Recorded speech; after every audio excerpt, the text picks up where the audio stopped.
For those who don't know, my name is Cecilia, and I am the media coordinator at the Institute for Agriculture and Trade Policy.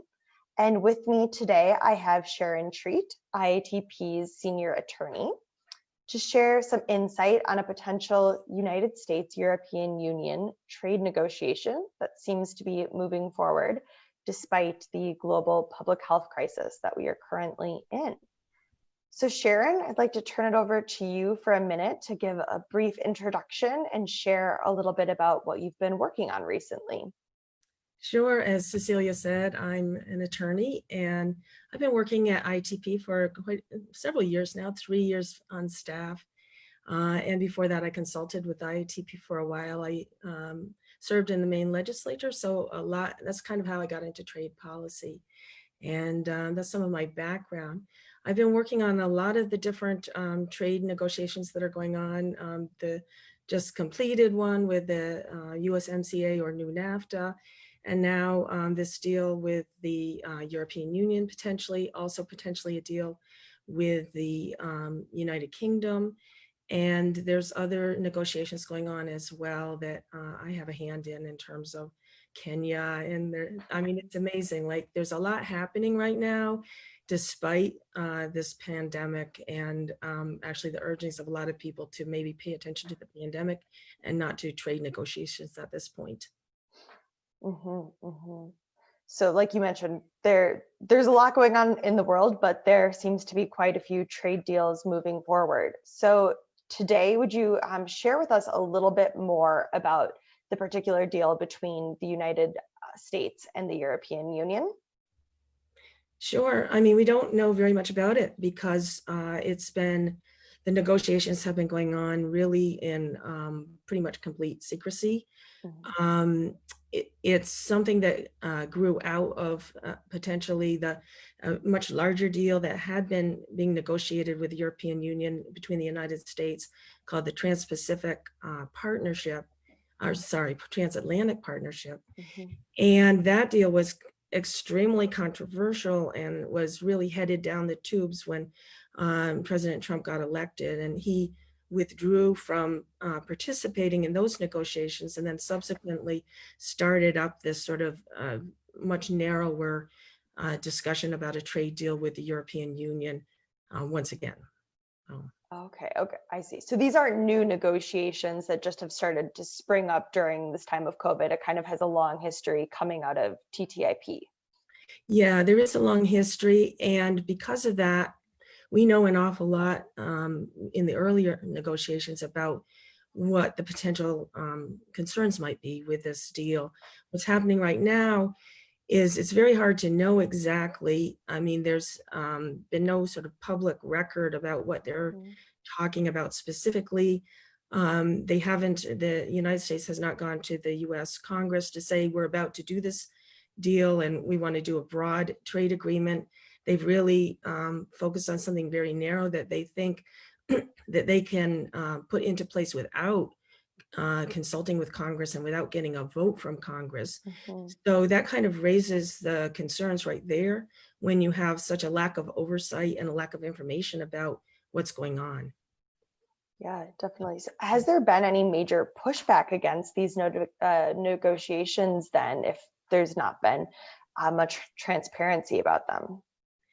Well, yes and no. There certainly have been letters that have been sent, like by the Transatlantic Consumer Dialogue, which is an organization that IATP is part of, that try to work on consumer issues across the Atlantic, as well as European Union organizations, concerned with everything from animal welfare to, consumer products and things like that.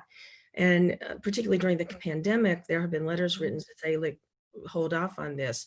But in a way, it's kind of been happening, kind of behind the scenes in a very quiet way. And it's different from the earlier negotiation, where there were literally hundreds of thousands of people demonstrating in the streets against having a trade deal with the United States in the European Union. And this deal, it's been very confusing about what's really happening, or if anything is happening. There's been a lot of kind of negative statements made between the Trump administration and the European Union back and forth, and threats to impose tariffs, for example, additional tariffs on the European Union, particularly on cars. And all of these things, after there's a certain level of threats, then there's kind of a pullback and, well, maybe nothing will happen. And then, like a week later, one of these trade officials will say, oh, we're planning to, wrap things up in a couple of weeks. So it's been really hard to nail down. But I think there's enough that we know about it to be somewhat concerned about what might come out of it. Definitely. And are those parts of the TTIP that people were protesting back when these negotiations originally began still, do you think, going to be a part of this new mini deal between the United States and the EU?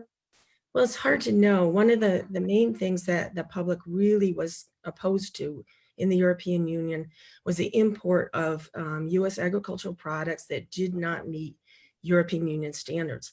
For example, the big rallying cry was chlorine chicken, no chlorine chicken.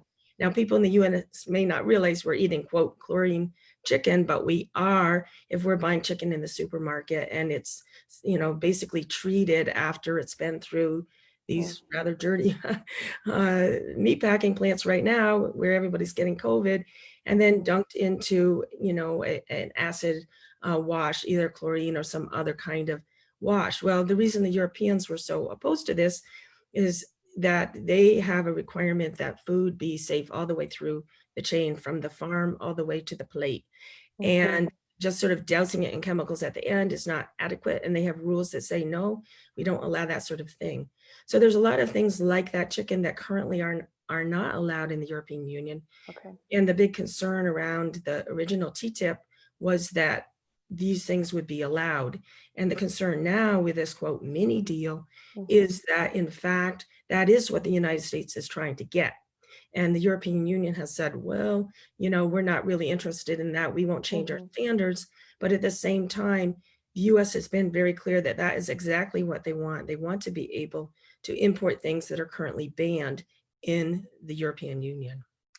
Okay, got it. So that's what the United States hopes to get out of this deal. What does the European Union hope to achieve?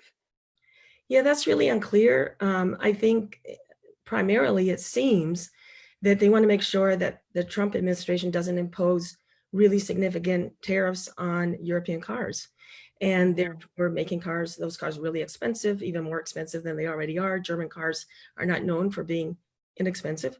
And so, engaging in these negotiations was a way to kind of prevent those tariffs from happening.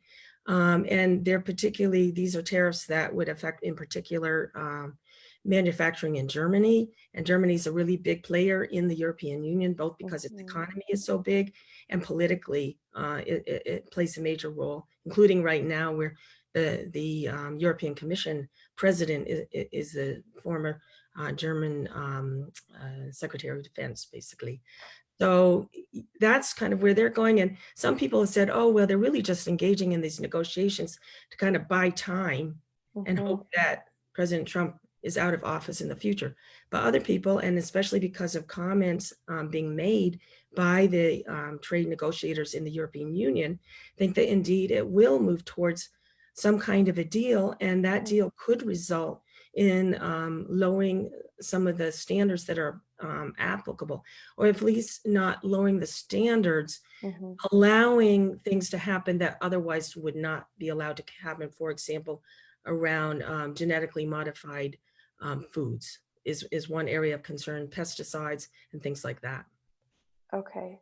So you mentioned that it might just be a way to buy time. Is there an actual timeline for these negotiations? Do you think it could be concluded by the election or maybe the end of 2020? Yeah, this is one, no, there's no particular timetable.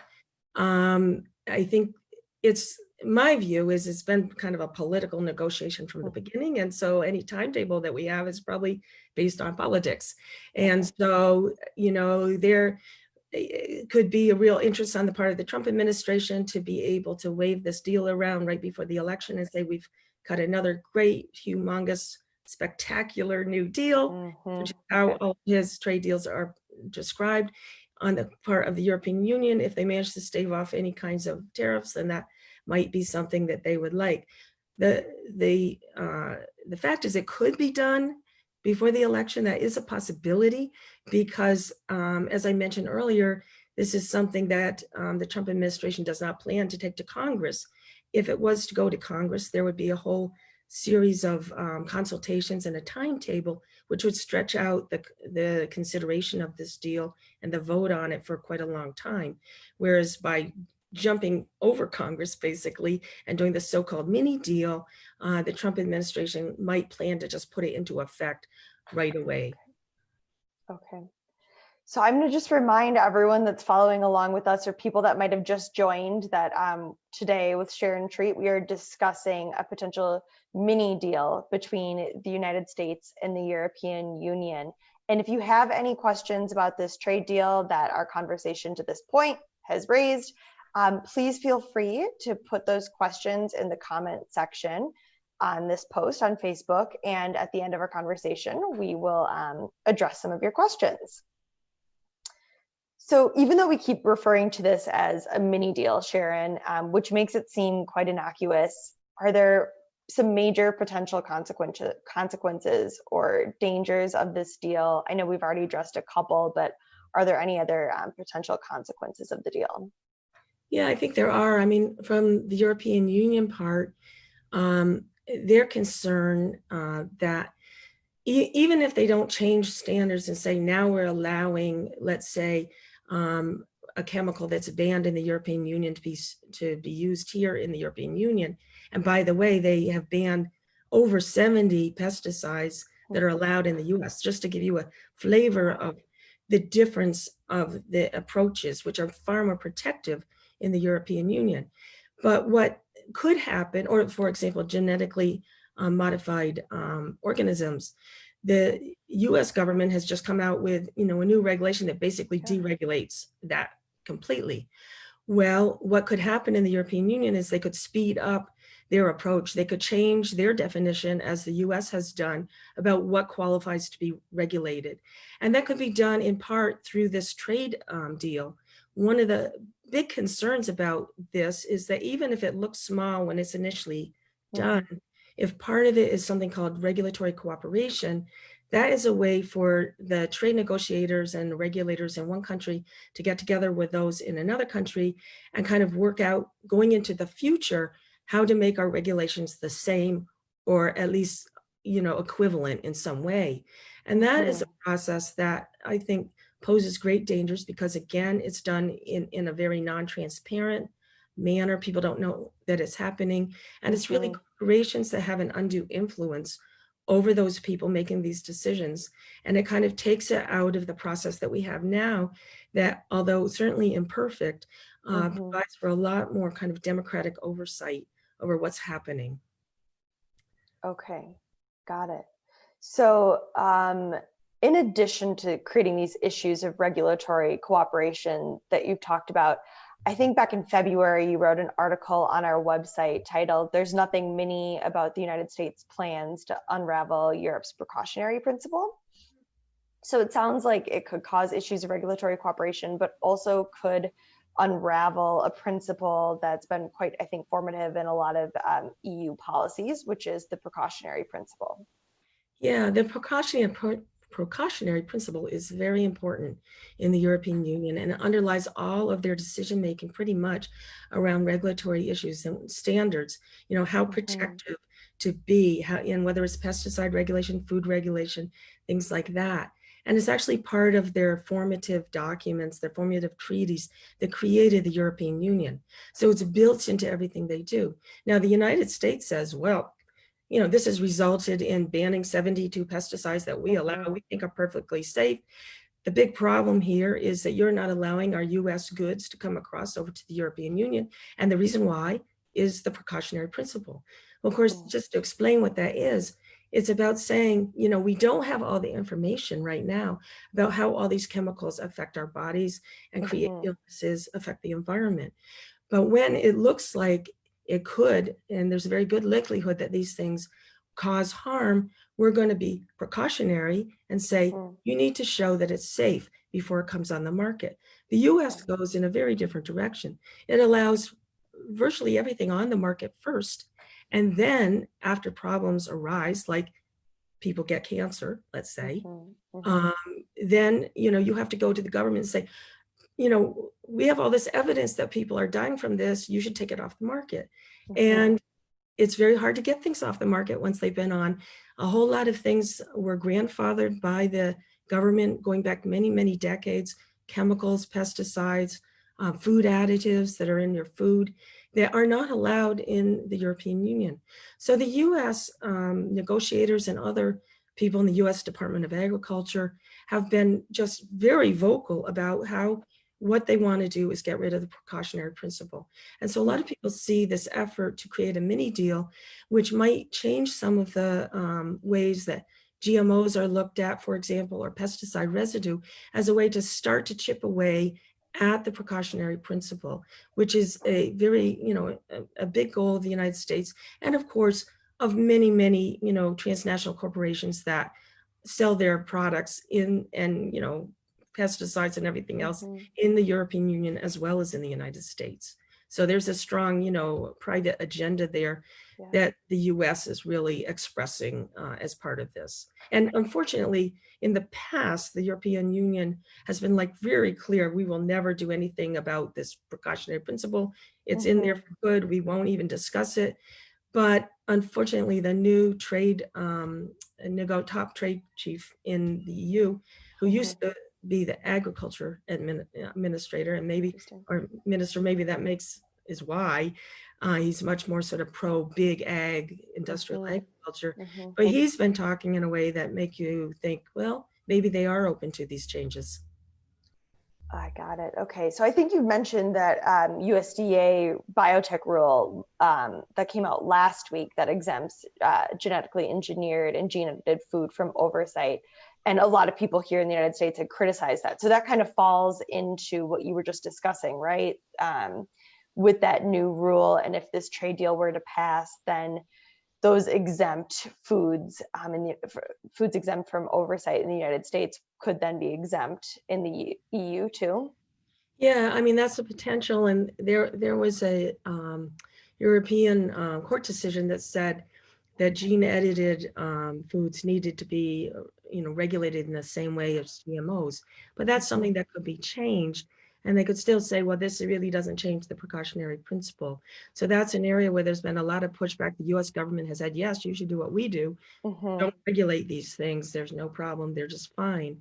But there's a long history of things getting out into the environment and people being affected as well by chemicals and other things that we find out later are really significant and change so much there, and it's too late to fix it. And I think that gene editing is one of those areas where we really Mm-hmm. don't know what we're doing, and we don't know what the consequences are, and being thoughtful about it before we unleash this stuff into the environment and into our bodies is, the smart way to go. But indeed, this is something that the United States would very much like to, put pressure on the European Union. And I guess, there are some there that feel that, maybe they should change their approach to be more like that of the United States. And this is an opportunity to make that happen.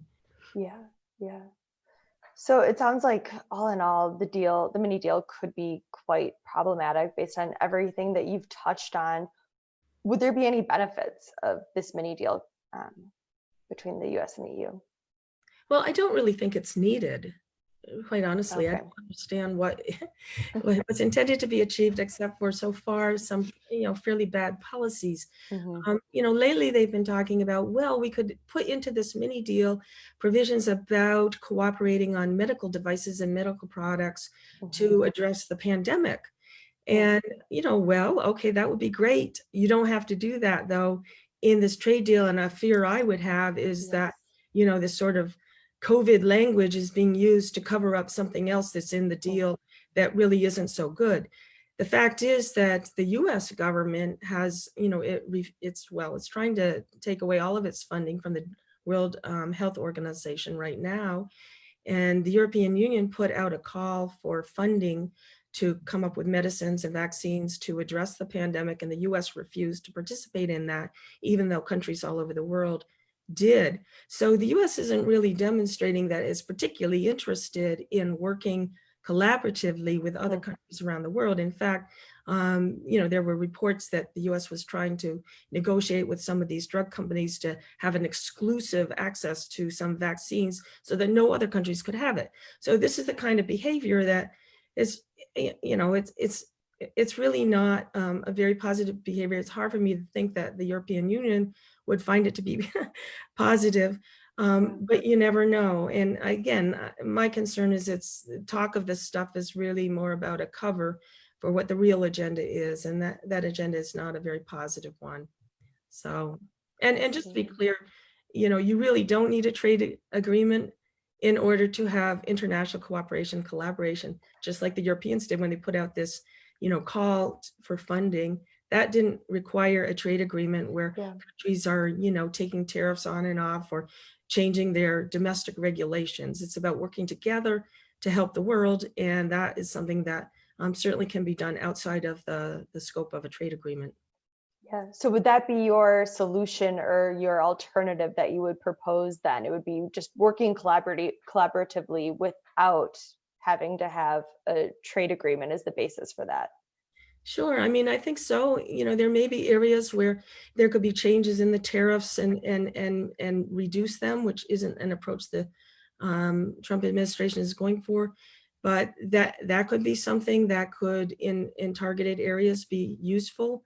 But again, we need to remember that a lot of the U.S. trade policy is focused on commodity agriculture, that is industrial agriculture, and trying to promote trade of those things.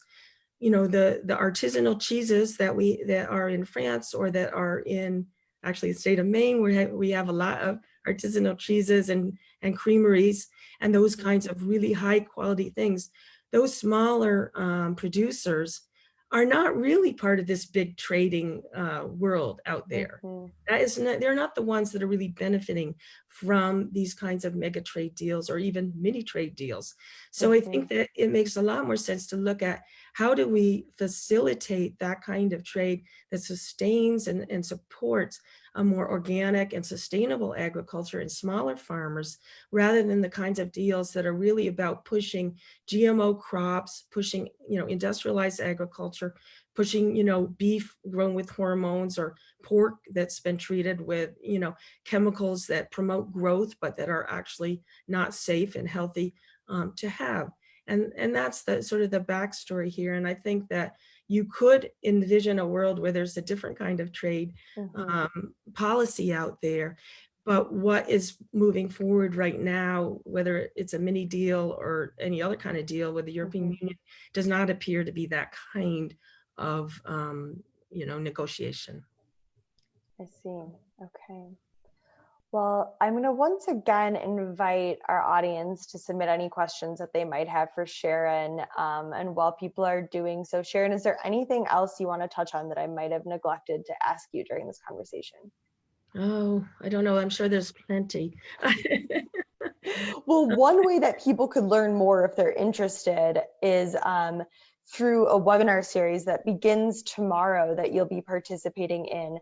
The series is called TTIP, and I know I said that wrong earlier, but TTIP and regulatory cooperation, what lobbyists and regulators have in store for us. And it's a 2-part webinar series that begins tomorrow, and Sharon will be presenting on the second webinar in that series on May 27th.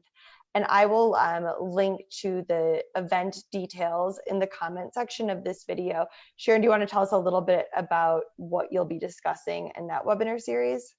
Yes, the first, it's first of all, we're doing this, IATP is doing this with European partners, the groups PowerShift, Corporate Europe Observatory, and also Lobby Control. And the first webinar is on the 20th, is focused on sort of explaining about the precautionary principle and also regulatory cooperation, and kind of getting into what are the concerns about that sort of more in general. And then the second webinar is focusing both on the European side and the US side, what are sort of specific ways that the precautionary principle and regulatory cooperation could affect our policies, both in the US and in the European Union, and getting into some of these issues. And also, you know, comparing the US approach to regulation, which they call risk-based or science-based, which is really a misnomer because there's very little science right now in the federal government, and the precautionary principle, and how in practice what this really means. So that's what the second section will be on. Great. Well, I just included the link to the information for that webinar so people could register and learn more in that series. So that's in the comments if people are interested.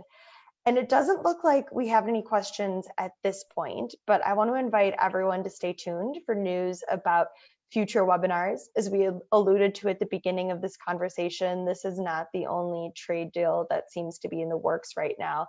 So I think we'll have Sharon back on in the coming weeks to address some of those other trade negotiations that are happening. So thank you so much, Sharon. I really appreciate you joining us here on Facebook today. It's been my pleasure.